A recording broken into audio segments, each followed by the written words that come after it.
she's just a great human too. She has a lot of pressure and a lot of eyes on her shoulders, and she handles it so gracefully, and she's just a great human. So I'm just excited to be a part of something like that, and she passes the ball, which I enjoy.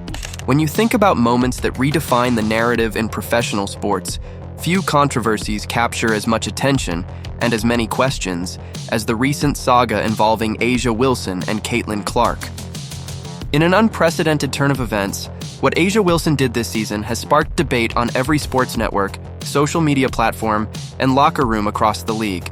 The unfolding drama isn't just about sneakers or signature deals. It's about power, perception, and how the biggest names in the game are allowed or choose to control their own narratives. I never really even saw myself leaving Phoenix. It was my new home away from home. I have a great off-court situation. I've built a lot of fun relationships out there. And yeah, I was like... For months, fans and critics alike have watched as A'ja Wilson, a celebrated veteran known for her upbeat, positive vibes approach, appeared to let a storm brew without offering any intervention. At first glance, her silence seemed to echo confidence, perhaps even indifference, as she played her part in a carefully choreographed media narrative.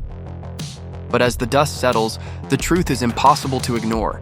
Behind the scenes, Wilson's every move may have been calculated to shift attention away from herself and onto the league's rising star, Caitlin Clark.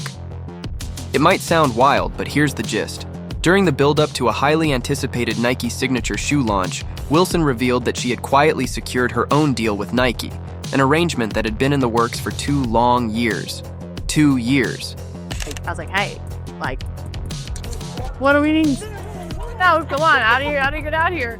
But it's funny now that, I told the people upstairs, I was like, I will be her Sabrina Carpenter any day. While the rest of the basketball world was busy fanning the flames of controversy, blaming Caitlin Clark for allegedly receiving preferential treatment, and even, as some pointedly claimed, inciting an on-court assault scenario, the veteran was silently savoring the benefits of a deal that was already finalized. Instead of quelling the media frenzy with a clarifying tweet or an earnest social media post, Wilson opted to stay remarkably silent. And in doing so, she allowed the firestorm to be directed solely at the rookie sensation, Caitlin Clark. Let's step back and trace the narrative thread that has left so many questioning the state of affairs in the league. When news of Caitlin Clark's own signature shoe deal first broke, it was met with an outpouring of outrage from a segment of fans who felt that, given her status as a rookie, she should not be receiving such a prestigious endorsement. The narrative quickly morphed into one of respect and deserved treatment, with many arguing that a more established veteran like A'ja Wilson should have been the one to secure the spotlight. You know where I'm going? WNBA All-Star Game. Oh, this is a good clip, okay? I was like, where is she going with this? Now, another Indiana Fever player, soon to be teammate, Caitlin Clark. Have you heard of her? Social media erupted. Critics hurled accusations of favoritism, and the hashtags flooded in. It seemed that every tweet, every post, and every hot take was dedicated to a single question. How could Caitlin Clark, a newcomer in the league, get a signature deal before someone like A'ja Wilson, who many believed had earned her place as a franchise icon? Meanwhile, Wilson's response, or more accurately, her lack thereof, became a subject of intense scrutiny. For months, she maintained an air of calm, her facial expressions and measured tone exuding a sense of unflappable confidence. Yet behind that calm exterior was a masterclass in subtle manipulation. And that you were potentially asking her to come to Phoenix. I totally was. And maybe the joke was on us, because maybe she was asking you to come to the Fever? No, maybe I just put an atmosphere and it happened. But how fun. When her fans began to direct their ire toward Clark, Wilson didn't step in to defend the rookie or to offer any dissenting perspective. Instead, she allowed the narrative to unfold on its own, feeding into it just enough to keep her supporters engaged without ever revealing the full picture. In interviews and on Twitter, she dropped carefully chosen hints about respect and deserving more, without ever admitting that she was already securely in place with her own Nike deal. That's when the truth came to light during the highly anticipated shoe launch event. Amid the flashing cameras and the flashing smiles, Wilson casually acknowledged that her long-awaited signature shoe deal with Nike had been sealed for nearly 2 years. The revelation was as shocking as it was bittersweet. Fans and critics suddenly found themselves questioning, if A'ja Wilson had her deal all along, why had she allowed the narrative to spiral into a controversy at the expense of Caitlin Clark? What a fantastic pickup for Indiana. You want to talk about a player that can slot right in with Kelsey Mitchell and with Caitlin Clark on the perimeter. Had she intentionally stepped aside to let the rookie take the full brunt of the backlash? And if so, what did this say about the dynamics between the league's established veterans and its up-and-coming stars? For those who follow the game with a keen eye, this isn't merely a story about shoes.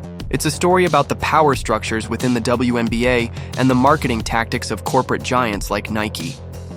In today's sports culture, every endorsement, every campaign, and every off-court action is laden with meaning. It's not enough to be talented. Athletes must also navigate a labyrinth of media narratives, sponsorship obligations, and fan expectations. In this instance, Wilson's silence, whether intentional or simply a miscalculation, has revealed just how high the stakes have become. The defense that she brings, like the tenacity that she brings, she is the exact type of player that you want next to your two guards who are just so offensive heavy. There's also the undeniable role of Nike in all of this. As a brand that has long been a champion of women's sports, Nike's involvement in these endorsement deals carries significant weight. The company's decision to promote certain athletes over others is seen by many as a reflection of its broader strategy to capture market share and drive viewership. When Nike opted to back A'ja Wilson so robustly, and later when it released marketing materials that appeared to sideline Caitlin Clark, it wasn't merely a business decision. It was a statement about who the company viewed as the future of women's basketball. And as many analysts have pointed out, it's a statement that has now ignited fierce debates across every sports discussion forum and broadcast. Take, for example, the highly publicized Super Bowl campaign that celebrated female athletes from the league. The commercial was a resounding win for the WNBA, showcasing talent, determination, and the power of representation on a stage that few other platforms can match. Yet, the day after the campaign aired, another commercial surfaced, one that notably omitted Caitlin Clark, the very face of a movement that had helped drive record viewership numbers. Alyssa Smith, no longer on the Indiana Fever. Kelly Crosskoff came in and said, "Oh, you gotta go." For many fans, this wasn't a mere oversight. It was a clear signal that the league's established figures were being prioritized over a fresh, dynamic talent who had, quite literally, taken the game by storm. Critics argue that this omission was emblematic of a larger problem, a reluctance on the part of the league and its partners to fully embrace a new era of talent. When you look at the numbers, when you see the sold-out arenas, the skyrocketing ticket prices, and the unprecedented viewership stats, it's hard to deny that Caitlin Clark is not just a promising rookie. Kind of swatted at Caitlin. Did you intend to hit her in the eye? And if so, could you just, or if not, either way, could you talk about what happened on that play? I don't even know. She's a transformative figure who is reshaping the way women's basketball is experienced by millions. And yet, despite these undeniable achievements, the narrative surrounding her has been one of grudging acceptance rather than celebration. Meanwhile, the veteran voices, represented by figures like A'ja Wilson, seem content to stand aside and let the controversy play out, even if it means sacrificing the unity and credibility of the league. Therein lies one of the most critical questions. If A'ja Wilson had already secured her own signature shoe deal and was perfectly positioned for success, why did she let this situation escalate? Was it a calculated move, a way to let the rookie take the heat while she quietly reaped the rewards? Or was it simply a case of misjudged silence, where her reluctance to engage publicly resulted in unintended consequences? Whatever the case may be, the fallout has been significant. Fans who once revered Wilson for her no-nonsense approach now find themselves questioning her motives. And as the narrative has shifted, the discourse around respect, loyalty, and the true meaning of deserving success in the WNBA has taken on an entirely new dimension. From one perspective, Wilson's actions can be seen as a savvy, even if morally ambiguous business move. By letting the controversy build around Caitlin Clark, she was able to quietly secure her own moment in the spotlight, a moment that many veteran players spend years fighting to attain. To me, but no, I didn't. I didn't know I hit her, actually. I was trying to make a play on the ball, and I guess I followed through and I hit her, so obviously it's never intentional. That's not even like the type of player that I am.